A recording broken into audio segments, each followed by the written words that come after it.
Katlyn here. Obviously, you fought in Abu Dhabi before. You fought in pretty much the rest of the division at this point. So now that you're fighting Manon here in Abu Dhabi, how would you compare her to your past opponents that you faced in the octagon? I think I fought so many different fighters that I've kind of seen it all, which is an advantage for me. You know, this is, I think, like my 16th UFC fight, and I think all but maybe 2 of them were top 10. I don't know if like many other fighters have done that. But yeah, I mean, everyone at this point in my career, everyone I kind of fight is looking to get past me to the title shot. So, and they're super hungry, but you know, it doesn't faze me. I've been here, I've seen it, and that there's a reason why I'm still at the top of the division for so long. Do you like that position where you're kind of the one that people have to get past to get to maybe Valentina? Or if they might have, if you weren't there, they might have already had a title shot at this point.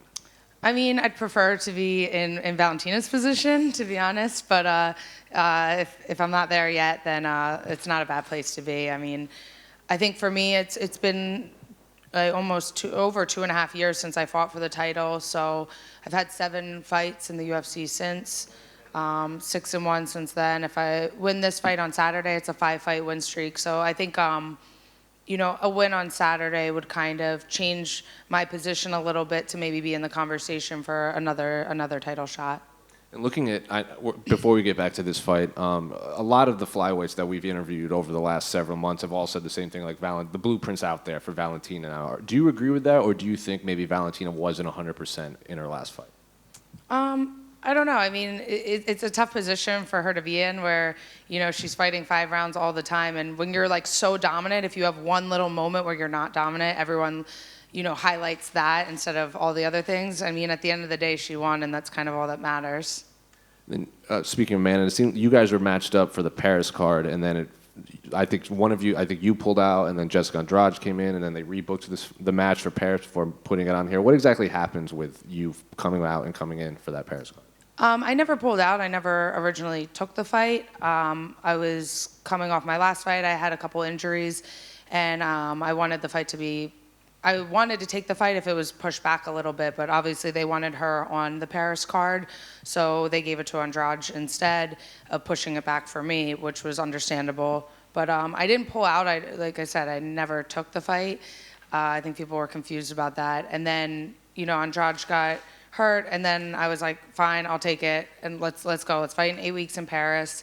And yeah, then she got injured and got pushed back. So it got to where I originally wanted to, so it was perfect. Did you want to fight in Paris, or are you happy that it's in Abu Dhabi?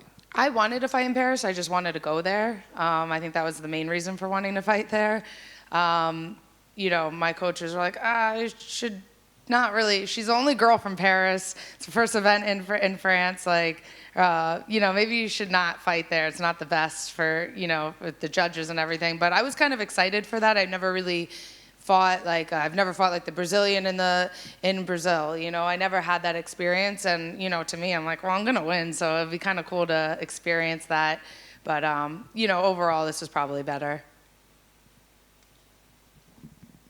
Katlyn? Yes. Just on your left over here. Where? Oh. Hello. Alexa Grasso said recently that she'll be keeping a close eye on your fight. Just wanted to get your thoughts on whether you watched her last performance, what you thought, if you'd entertain a fight with her next, or is it a title shot that you want after this one if you get through it? I mean, obviously, you know, if I had a choice, I would prefer the title shot, but, you know, I never say no to any fights. I take them all. So, yeah, I would prefer that. Well, prefer the title shot, but I would definitely take that fight if that's what I would have to do. I thought it was a good fight. It was very close. I'd have to rewatch it. The rounds were so close, it could have gone either way.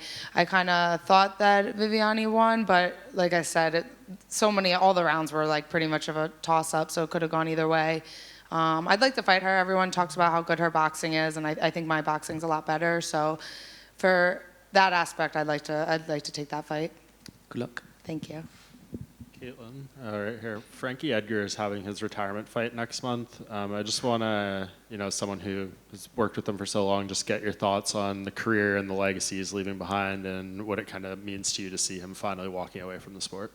Yeah, it's bittersweet. You know, some fighters, you kind of know when like their time's coming to an end. He's been in it for so long, but yeah, I feel like the only thing is, at first I was like, well, I don't want to be like training in the gym and he's not there. But even if this is his last fight, I have a feeling he'll still be there every Tuesday for sparring, every Saturday. He kind of, you know, he had like 2 years ago had like a hip replacement. No one even knew about it, and he was like on the bike at the gym like 2 weeks later. Like he's just definitely different.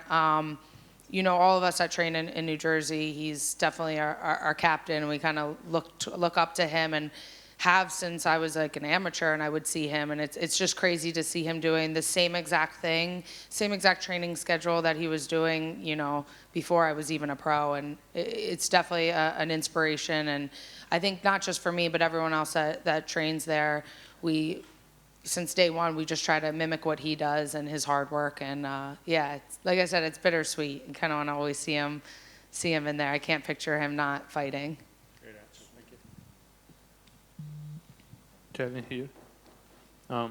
It's not hidden that you have too many Armenian fans, both in country Armenia and also in USA. And what does that mean to you to be supported by the Armenian fans?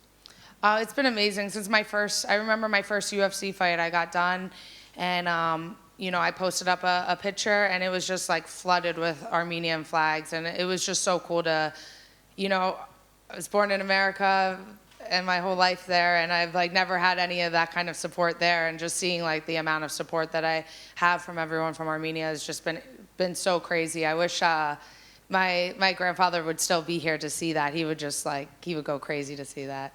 Thank you. Yeah. Good. All right, cool. Thank you.